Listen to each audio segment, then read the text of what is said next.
Ustadz, salam kenal, saya Dika. Oh, dipakai lagi kacamatanya. Silau ya. Iya. Dika, silakan Dika. Ya, sebelumnya Ustadz, sebelum saya bertanya, izinkan saya sedikit bercerita. Jadi saya ini beberapa tahun terakhir ini sedang mendapatkan ujian berupa kehilangan, Ustadz. Jadi kehilangan keluarga, bisa disebut harta, atau juga ada kehilangan yang saya kehilangan kesempatan yang saya rasa itu tuh bisa membuat diri saya bisa lebih baik lagi.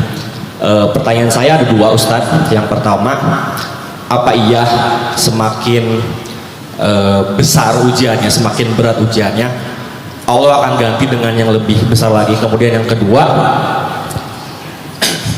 perihal ikhlas, Ustadz. Mungkin akan terdengar agak dosa ya, cuman saya kok merasa ikhlas itu bohong ya, karena yang saya rasakan beberapa tahun ini, saya tuh menjalani hidup terpaksa kemudian terbiasa. Jadi saya tuh ingin bertanya yang kedua, gimana sih cara dan rasanya ikhlas itu? Pertama, kalian boleh menyimpulkan ini subjektif. Dari pengalaman hidup saya juga punya pengalaman yang mungkin gak mudah juga dari masa kecil. Sebagian dari pengalaman itu saya pernah curhat ke Kak Buni dalam perjalanan, dan Kak Buni sebagai teman dekat saya juga banyak mendengar cerita-cerita yang unik-unik dari pengalaman hidup saya. Hasil dari sejarah kehidupan saya menyimpulkan bahwa emang kayak gitu rumusnya. Hal jazaul ihsan, ini kalau pakai dalil ya, hal jazaul ihsan illal ihsan. Adakah balasan satu ihsan kecuali ihsan? Ihsan di sini artinya sesuatu yang lebih. Kalau kebaikan yang lebih, kalau ujian yang lebih, kalau balasan yang lebih. Adakah satu ihsan? Adakah balasan satu ihsan kecuali ihsan yang lain? Ini kalau pakai dalil, dan saya percaya itu. Terserah kalian. Saya punya pengalaman hidup, saya punya sejarah, dan saya percaya bahwa ihsan itu dibalas ihsan. Allah nggak pernah menzolimi sekecil zarrah pun hak kita dari setiap kebaikan yang kita lakukan. Walaupun kebaikan itu sifatnya pasif, yaitu kesabaran, ketabahan, bertahan, nggak nyerah dulu. Bukan yang aktif beramal soleh, bertahan aja. Sampai Nabi mengatakan dalam hadisnya apa? Intizarul faraj minallah ibadah. Menunggu datangnya pertolongan Allah itu adalah ibadah. Nunggu aja. Tadi saya bilang, saya udah ada satu hal yang saya tunggu udah 12 tahun. Berarti saya udah beribadah 12 tahun loh. Selama saya masih menunggu.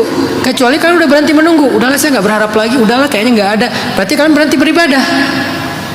Hadisnya kan gitu kan? Intizarul faraj minallah ibadah. Dalam hadis yang lain, intizarul faraj minallah afdalul ibadah. Menunggu datangnya jalan keluar dari Allah itu sebaik-baik ibadah. Jadi kalau saya menunggu sebuah kejutan yang saya harapkan 12 tahun yang lalu sampai sekarang belum saya dapatkan, berarti selama 12 tahun ini saya sedang melakukan afdalul ibadah.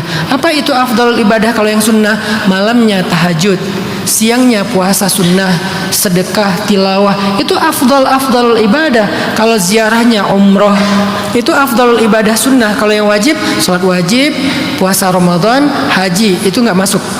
Yang disebut dengan afdalul ibadah di sini afdalul ibadah yang sunnah. Berarti selama 12 tahun malamnya saya tahajud, siangnya saya puasa Senin Kamis. Walaupun saya nggak puasa, kenapa? Karena saya berstatus sedang menunggu datangnya keajaiban dari Allah, jalan keluar dari Allah. Itu yang saya percaya. Dan beberapa kasus yang saya udah lewatin, karena jalan keluarnya udah ada, menjadi bukti bahwa apa yang Allah janjikan itu tidak pernah diingkari. La yukhliful mi'ad. Ada yang sudah saya lewati, ada yang belum saya lewati. Yang belum saya lewati saya masih menunggu, karena yang sudah saya lewati menjadi bukti bahwa itu ada. Ini pegangan saya, ini prinsip saya. Terserah kalian menyimpulkannya subjektif, tapi prinsip ini ada dalilnya. Dan prinsip ini pernah saya buktikan dalam kehidupan saya di masa lalu. Dan itulah pegangan saya.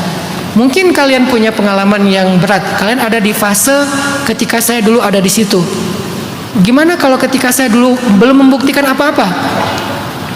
Sebetulnya enggak juga sih. Karena saya udah punya bukti itu sejak saya kecil tadi kan. Saya bayi ada cerita, saya anak-anak ada cerita, saya ABG ada cerita, saya remaja ada cerita, saya pemuda ada cerita, sampai saya dewasa ada cerita. Jadi bukti-bukti itu nggak satu. Ketika bayi ada bukti bagaimana Allah menolong saya. Ketika masih anak kecil umur SD ada bukti bagaimana Allah menganugerahi saya banyak anugerah dari setiap ujian. Ketika SMP juga ada, SMA juga ada, kuliah juga ada, udah menikah juga ada, punya anak juga ada, anak masih kecil ada, anak udah SD ada, anak sekarang udah remaja ada.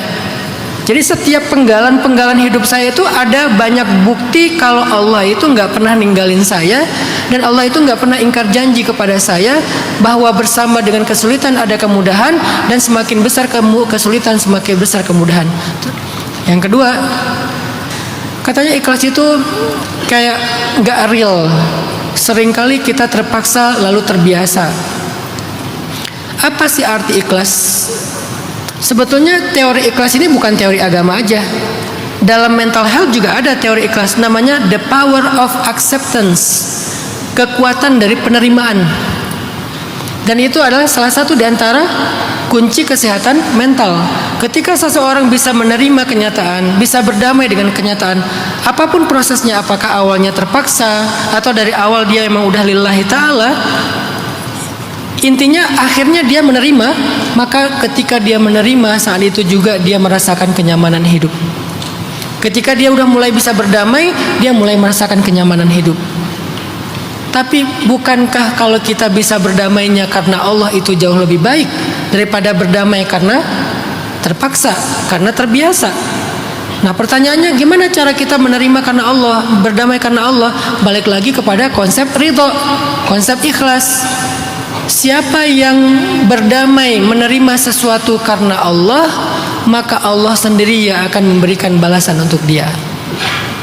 Kalau kita menerima sesuatu karena terpaksa, nggak punya pilihan, karena udah terbiasa juga dengan hal itu, ya udahlah, kita cuma menjalani kenyataan hidup, nggak lebih dari itu. Menurut saya sih sayang banget ya, karena tidak ada yang berubah tapi rewardnya beda. Kenapa kita nggak ngambil reward yang lebih, sementara nggak ada yang berubah dari kenyataan itu? Kita sama-sama nerima. Yang satu nerimanya karena terpaksa, karena sudah terbiasa. Yang satu lagi nerimanya karena Allah. Penerimanya nggak ada yang berubah, kenyataannya nggak ada yang berubah, tapi hasilnya beda sekali. Kenapa nggak Makanya dalam Islam teman-teman, amalan yang paling ringan tapi paling dahsyat hasilnya itu niat. Niat itu nggak ada effort loh.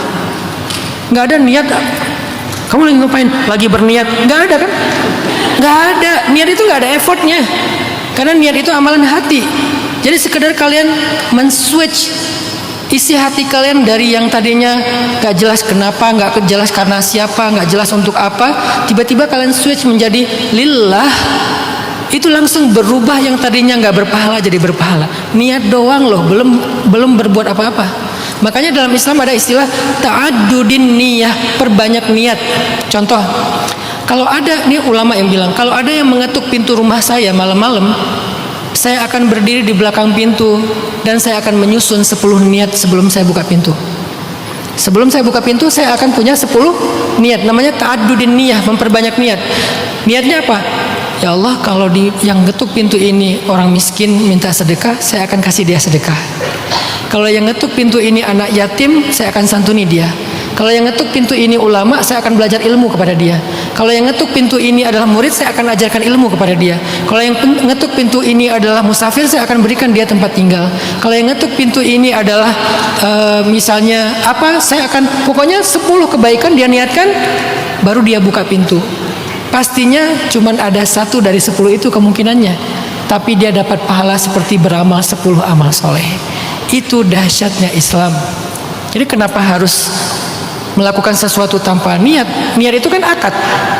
Niat itu akad, berakad aja sama Allah. Ya Allah, aku terima ini karena aku percaya Engkau tidak ingkar janji. Ini karena Engkau ya Allah, aku ridho, aku ikhlas. Udah, cuman merubah itu. Gak ada yang berubah dari kenyataan kita. Jadi nggak gara-gara kalian niatkan karena Allah terus jadi lebih susah. Nggak juga. Malah yang terjadi setelah itu, hidup kalian akan diberikan reward khusus oleh Allah sendiri. Dan saya percaya dengan argumen tadi yang pertama. Jadi belajar untuk men-set up niat kalian sesering mungkin. Tajdid, refresh niat kalian sesering mungkin. Kenapa? Karena niat itu sendiri adalah amal solih. Belum beramal apa-apa, baru niat doang udah beramal solih.